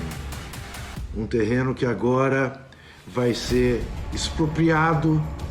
Essa é a cidade que não é olhada como um lugar de cidadãos, mas é olhada como se fosse uma unidade de negócio. Essa é São Paulo, cada vez mais desumanizada, passando por cima de um século de tradição. Esse é o Juca Kfouri, jornalista, falando. O meu pai nasceu em São Paulo. Foi criado aqui nas casas da companhia Vidraria Santa Marina. Trabalhou aqui até se aposentar. Eu sempre desejei mesmo trabalhar na companhia, que era uma história de 4 gerações. Eu nasci em 1940, dentro da vila da companhia. Eu vi o Francisco nascer, ele e o irmão dele, o Flávio. Foram os primeiros gêmeos que nasceram na vila que eu morava. Foi uma festa. O nosso clube foi criado pelos moradores da Companhia Vidraria Santa Marina e mais os operários. Ele é de 1909, mas registrado em 1913. Fizeram uma reunião na Vila Velha, casa 86, da Madame Grané, e surgiu o Santa Marina Futebol Clube. A primeira lembrança daqui era o futebol. O clube teve tanta coisa, teve boxe, tinha o cineminha, tinha teatro. Tinha salão de festa. Tinha festa o ano inteiro. Ah, e tinha parte no fundo pra gente fazer piquenique. Todo mundo trocava comida, era sensacional. Quando eu saí da vila, sempre vim aqui no clube. Todo domingo eu estou aqui no clube até hoje.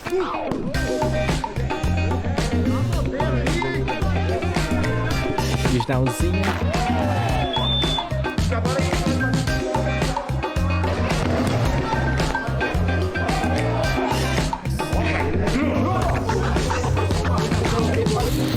De um lado, um campo histórico.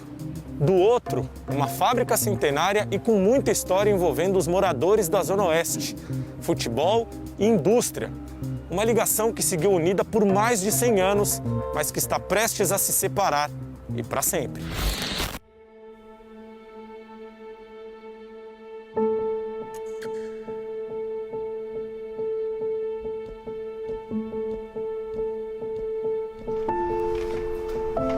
Eu agradeço para todos que passaram por aqui. Espero ainda conseguir ficar, mas todo mundo que passou aqui está aqui. A sua vida, a sua história e a minha história também. Ele estava, na verdade, dando um sentido, né, a uma memória que transcende o futebol. Ela conta a história das pessoas, conta a história dos trabalhadores, da própria cidade de São Paulo. Não adianta dentro do museu ter só a história da seleção brasileira ou dos principais clubes. Eu preciso dar sentido às histórias que estão muito mais próximas da população. Dia 15 de agosto, nós vamos fazer 108 anos do clube. Então, assim, a gente ter que sair é muito triste, porque é uma história, a gente tem uma história muito linda aqui.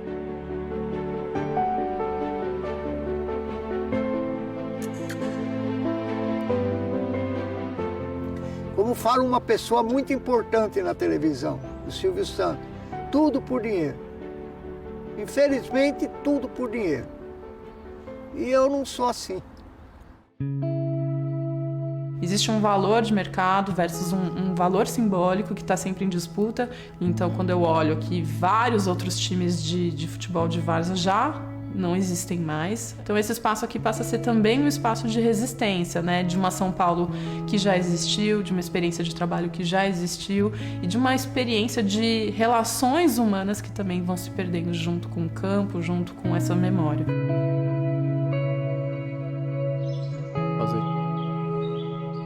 Salve, camarada Cortes Pensantes. Chegando aí com Caraca, 42. O número brabo. Chegou brabo. com o número, a resposta. Chegou o bonde agora. Toda quarta-feira a gente recebe esse bonde de braços abertos aqui. Muito obrigado, meu camarada. Ó, o Tamo pessoal já chegou junto. bravo ali no. Galerinha já mandando vários emojis aí no chat. O negócio tá ficando louco aqui. Já ganhamos seguidor novo. Muito obrigado pra quem tá chegando aí agora. Pra quem não nos conhece, nós somos o Cordilheira Cultural. Nossas redes sociais estão todas aqui embaixo. Vocês podem apoiar a gente ali com um QR Code, tá? E a gente tá gravando o Cordcast aqui hoje. A gente tá vendo um vídeo sobre o Santa Marina Atlético Clube que tá sofrendo integração de posse lá em São Paulo. O clube 110 anos. 110 anos de atividade no Brasil. 10 anos, Tipo, mais antigo, um dos mais antigos. sim. Acho que deve ter tem mais de 120 anos registrado. Boto fé. Justamente um dos mais antigos. Eu agradeço demais aí o follow que vocês estão dando aí. É nóis. Não sei nem como agradecer mais esse camarada aí que tá sempre fortalecendo Não. nós e vocês aí do chat também.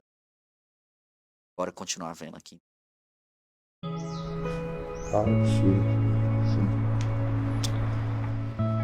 Ai, tá difícil, viu? Ô, meu pai. Tanta coisa pra acabar desse jeito. É a minha história. A história da minha família. E de outras famílias também que moraram na Santa Marina.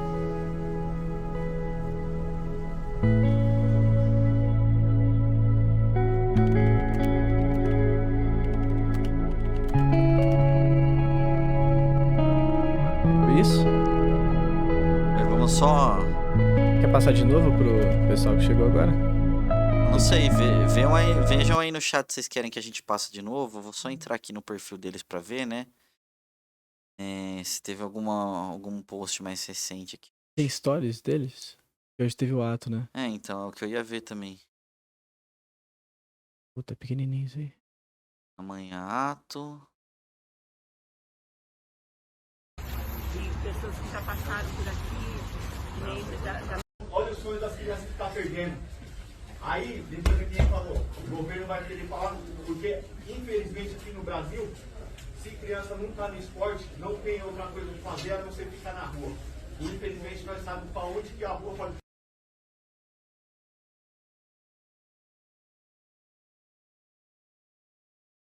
Daí meu carro, olha quanta coisa.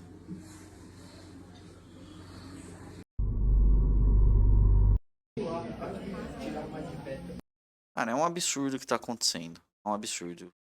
É fora de realidade, né? Porque a gente fala tanto de expropriar terreno sem função social e os caras vão lá expropriar um terreno que tem função social até hoje. Por mais de 110 anos, cara. Aqui em São Carlos a gente tá passando por um processo de plano diretor, alterar o plano diretor com a justificativa, com a desculpa de que vão construir moradia popular. Uma moradia popular que fica que eles não sabem quando, nem como, nem onde. Uma promessa vazia. Tem milhares de terrenos aqui nessa cidade que ou viram prédio, ou viram estacionamento para carro, ou não tem uso social há mais de 10 anos e o plano diretor já prevê terrenos com mais de 10 anos tem que ser cobrado IPTU progressivo até a desapropriação. E esses terrenos não são desapropriados. Por que esse terreno tem que ser desapropriado, mano? Tava ali escrito pra quem tá nos ouvindo só, né? No vídeo mostra que a área do clube, dentro da fábrica e tudo mais, representa 4% do território só. 4% de toda a área que eles querem desapropriar. Por que desapropriar esses 4%? Cara, isso é revoltante. Essa parada aqui de São Carlos, né? E o terreno que o Psy falou que eles querem expropriar são terrenos públicos. São terrenos públicos, né? Reza a lenda, né? Porque eles também não têm certeza se esses terrenos existem. Cacete. E sem o estudo socioeconômico de onde que tá precisando de moradia, onde que tem gente precisando de moradia, se precisa de pegar, se não tem terreno lá, como a gente acabou de falar, já pronto pra você fazer isso. A gente, aqui em São Carlos, é uma cidade, pô, bastante velha, uma cidade que tem essa história da cafeicultura paulista, etc. Então, o que tem ali no centro é isso, é prédio, é moradia, tá ligado? Sem nenhum uso social, abandonado e aos bens dará da especulação. E é isso, né? Tipo, aqui em São Carlos, a fila de cadastramento de pessoas que precisam de moradia passou dos 16 mil. Porra, e panfletando, encontrei um maluco que ele tá lá no Nova São Carlos, tem uma comunidade de reabilitação. E aí ele falou, e ele já tá lá, tipo, não sei, acho que 2 anos, alguma coisa assim. Ele já participou de 2 sorteios desses. E Nunca chamaram. ganha, não vai chegar, tá ligado? E aí é isso, né? Uma promessa de moradia que não vai dar conta de fazer para as 16 mil pessoas. E aí vai continuar casas sem pessoas dentro. É aquele famoso escrito, né? Tanta casa sem gente, tanta gente sem casa, mano. Cabe um negócio desse, cara. Não cabe. A prefeitura de São Paulo poderia fazer outras coisas com esse terreno. Ajudar a desenvolver ali, preservar a memória. A preservação da memória é importante. Cara, a gente viu aqui só nesse pequeno curta-metragem que faz parte do documentário maior, tem crianças que frequentam lá diariamente, tem pessoas de terceira idade que vão lá jogar, tem confraternizações com churrasco, sabe? Como isso pode ser desapropriado se tem função social, cara? E não é tipo, Isso não os faz moleques sentido, aparecem lá. velho. Não, é aula, né? Os malucos tudo É aula, uniformizado. é. E aí o que acontece? Toda tudo que tá acontecendo ali é exatamente a justificativa de abonar dívida de igreja. Que é, o Estado não consegue prover um espaço para as crianças saírem das ruas e ficarem no esporte, fazer alguma coisa ali. E o Estado não consegue prover isso, então a gente tem essas instituições, né, sem fins lucrativos, a gente tem igrejas, a gente tem ONGs. filantrópicas, ONGs, tá ligado? OS, que tem um monte de isenção de imposto, que tem um monte de bonificação de dívida. E a gente tá literalmente aquilo acontecendo ali, sem o Estado gastar com nada. O Estado não tá gastando, o Estado não tá bonificando nenhuma dívida, o Estado não tá bonificando nenhum imposto. E os caras vão tirar pra entregar na mão da iniciativa privada. E aí é isso, né? Essas pessoas que frequentam esse lugar, vai ser dado um outro lugar para eles frequentarem? A resposta é não. Vão Não construir preciso outro nem clube? esperar a resposta, é não. E aí a gente viu hoje também aquela notícia do cara que foi preso por 1 ano e 9 meses porque ele roubou um engradado de cerveja que custava R$ 35 e devolveu logo na sequência. Essas crianças que estão perdendo a oportunidade de ter um espaço de lazer, de cultura, de esporte, é isso que a gente falou aquela hora, de se negar a oportunidade para as pessoas. Isso aqui é negar a oportunidade para as pessoas terem acesso à cultura, a lazer e a esporte, tá? Porque se eles têm isso do lado da casa deles, não vão ter mais. Qual que é o outro lugar mais próximo? Provavelmente vai ter que pegar metrô. Os caras estão em São Paulo. Quanto custa um metrô hoje? As pessoas vão ter dinheiro para ir e voltar? Porque se não tem, se isso não é acesso facilitado, se tem que pegar mais de um metrô, se tem que pegar o metrô e andar a pé mais um tanto, isso não é ter direito a lazer e a cultura. Isso é um falso direito. Uma falsa perspectiva de oportunidade. Tá? Acho que isso precisa ficar bem claro. A gente fez questão de trazer esse conteúdo justamente por causa disso, né? Porque ele se liga com outras pautas. É sempre a destruição do que é popular, né? A mulher falando lá, tem um museu ali, né, do clube, de todas as paradas que eles fizeram. Não teve só futebol, né? Futebol, boxe, corrida, não sei o quê. E é a história do povo sendo apagado. Nossa, eu não sei mais nem o que dizer. Depois da matéria da Simone Tebet, lá da reforma tributária, essa parada aqui, mano, possesso da cabeça. Você quer ver a última notícia ali ou a gente não faz? Eu não quero ver ela não, mas se o site tiver uma coisa alta astral, qual que é como é que chama? Os jargão que vocês usam, eu já vi alguns, mas eu não sei o que significa. Eles falam alface, sei lá. É tipo Gimo. É a mesma coisa, alface e gimo? Acho que é, né? Mas já tem gimo, então por que que inventou alface? Eu já não sei, a galera aí do bonde do Cortes Pensantes que vai saber melhor aí o termo. Eu sempre vejo ele postando isso aí. Alface e gimo. Alface e gimo. O alface é a coisa da hora e o gimo é a coisa que te faz passar mal, é isso? Aí eu vou dizer que alface não é bom, eu não gosto de alface, sou contra. Isso lá. Então alface é bom. Alface é bom. Pode pá. Perfeito. E essas gírias da nova geração, pelo menos é melhor do que poggers e noggers. Nossa, não fala, vai acontecer. Alface pode não ser bom e é saudável. Como aquilo, algo né? pode não ser bom e ser saudável, mano. Pouco de droga e um pouco de alface, né? Às vezes salada, às vezes droga, olha lá. Um pouco de salada, um Isso. pouco de droga, quem nunca, né? Pô, mas joga então aí, joga um conteúdo no peito do teu pai aí pra gente. Mas lembrando que não é react, tá? A gente tá fazendo um podcast aqui, tem que levar em consideração quem vai só nos ouvir depois. Mas pode ser um vídeo. gente. Manda, manda. Agora a gente já saiu como é que chama? Da pauta. Do roteiro, é esse aí. Acabou nossa pauta, na verdade, né? Uma pauta curta hoje aqui. Não, outra notícia. Pô, vou só passar aqui ó, o briefing da outra notícia. Moraes, né? Steph. Alexandre de Moraes. Ele votou não, né? Tá tendo uma discussão lá no STF sobre um terreno lá em Santa Catarina. E estão fazendo a reintegração de posse.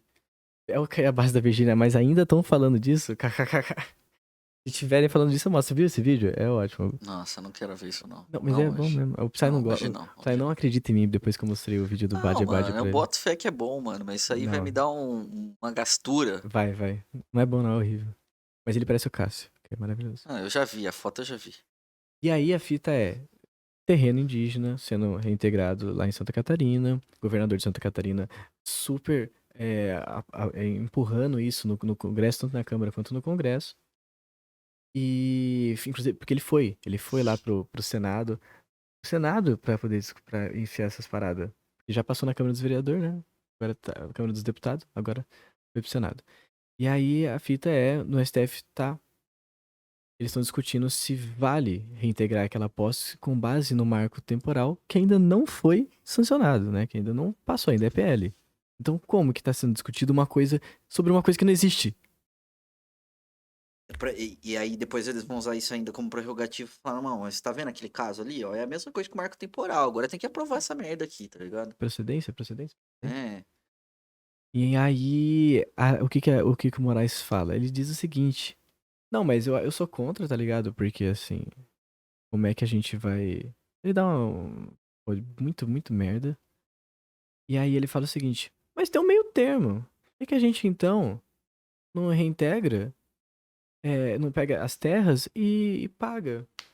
Em vez de tirar a terra dos indígenas, paga o valor das terras pro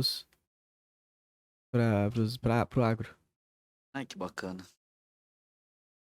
Vai dar dinheiro na mão desses caras, né, E mano? o que vai acontecer? Vai dar dinheiro na mão desses caras e os caras vão lá e vai expulsar os indígenas. Sim.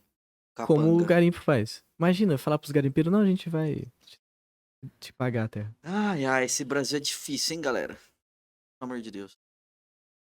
Ó, se vocês quiserem que a gente faça react, se o Cauê tiver afim, a gente faz react, mas encerrar o podcast aqui antes de fazer o react, tá? A gravação, vamos. Pode pá. Senão vai ficar um negócio meio O avulso. que acontece se eu clicar aqui, ó? Ah, tá Tá funcionando. do jeito, irmão. Mais ou menos do jeito, né? Então volta lá no. Sem react, por favor. Nossa. Eu sou fã da Ti. Não sei se Bruscaia. se é feminino, se é masculino, mas se é neutros, mas é isso daí. Então é isso, gente. Sem react. Vamos encerrar? Tô um pouco cansado. Eu tava falando, vocês chegaram atrasado aqui hoje, mas eu tô falando que eu tô acordado desde as 7h30. Eu já participei de palestra em colóquio na UFSCar. Já fiz reunião, 2 reuniões, já fiz não sei o que, já fiz não sei o que lá. Eu tô falando o dia inteiro, assim. Eu me desliguei de um mestrado hoje. E fiz terapia. Foi isso, meu dia. Foi pesado também seu dia. Não vou desconsiderar. Agradece. Não, mas é por outros fatores. Mas é isso, gente. Só pra fechar esse tema aí. Parabéns, Cauê. Valeu, mano. A Ana veio só pra te parabenizar, mano. Ana é minha fã, mano. Você acha que ela assiste aqui? É lógico, é por causa de você, mano. Tá nem aí pra mim. É só porque ela é corintiana, você é corintiano, não? Não, o corintianismo nos une mais do que qualquer coisa. Fala aí, Ana. Bom, só pra fechar esse tema, @santamarina.doc. Vão lá, pesquisem, procurem essa história. Quem é de São Paulo, apoia. Olha lá, a Ana ainda mandou um pior que é. Puta que pariu. É porque você falou que une vocês dois. Ah, tá. Faz sentido. Procurem saber desse caso aí. Acho que é uma questão importante pra quem tá em São Paulo poder acompanhar, apoiar as próximas mobilizações se tiver. Vão atrás disso, que é muito importante, tá? É um espaço de cultura popular que está sendo perdida para virar empresa, estacionamento ou prédio, tá? Para quem chegou pela primeira vez, para quem tá nos ouvindo pela primeira vez, para quem já nos conhece e a gente vai fazer o pedido de sempre, ajude a gente, nos divulgue, tá? Então, nossas redes sociais, @Cordilheira Cultural em todas as redes, @Cordilheira Cult no Twitter, porque lá não cabe o nome inteiro. Tem o nosso Pix aqui do lado por QR Code. Vocês podem mandar um Pix também para a chave Pix cordilheiracultural@gmail.com. Esse valor que entra, a gente não está acumulando no nosso bolso, a gente serve para fazer manutenção de equipamento, comprar equipamento novo. E a gente tem a perspectiva de que em algum momento a gente consiga desse dinheiro avançar mais com os projetos do Cordilheira Cultural, tá? Hoje é a gravação do Cordcast, chegando no 6º episódio da 2ª temporada do ano de 2023. Cordcast, podcast radical até a raiz, tá? A gente tem outros conteúdos nas nossas redes sociais, então busquem ver. Lá no YouTube a gente posta tudo que a gente produz, basicamente, né, de vídeo. Então tem react, tem sessão de cinema, tem a gente assiste curta, a gente...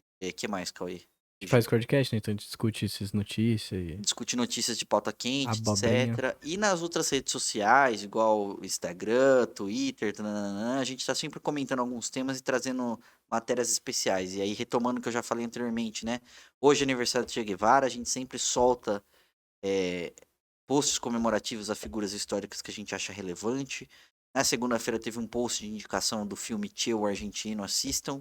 Se alguém precisar de link, chama a gente nas redes sociais que a gente tem um link aí do lado, ou vai lá no stream e procura ele legendado. E na sexta-feira tem mais um post sobre Che Guevara. Então, uma semana especial aí, em homenagem a um grande camarada, um grande revolucionário, um grande comunista, um grande marxista. Inúmeras coisas que a gente poderia ficar citando aqui sobre ele. Mas leiam lá a mini Grande biografia que a gostoso. gente fez também. Leiam lá a mini biografia que a gente fez sobre no post dele, tá lá no nosso Instagram, tá? No mais, gente, apoio em YouTube, em Twitch, vir participar, seguir a gente, curtir os vídeos, comentar, mandar coisas, tá ligado? Isso é muito, muito importante pra gente. É esse documentário que a gente mandou. É o Che, né? Não, não é esse. Daí é o documentário é o Che do Paco Inácio, tá igual a gente recomendou o Che, o Argentino, do Steven Soderbergh, É, tá? pode E pá. tem o Diário de Motocicleta também que a gente recomendou no post de hoje, mas fica essa recomendação que o ICB3. ICB3 fez aí no chat, tá? Acho que é só ICB, né? O 3 deve ser um ICB. Não sei. Mano, eu tô precisando trocar meu óculos, tá meio difícil de ler daqui já. E é isso, gente. Apoiem a gente, divulguem os conteúdos. Caralho, Olha lá, a ICB, Ana quanto conhece. tempo? O 3 é essencial. O 3 é essencial.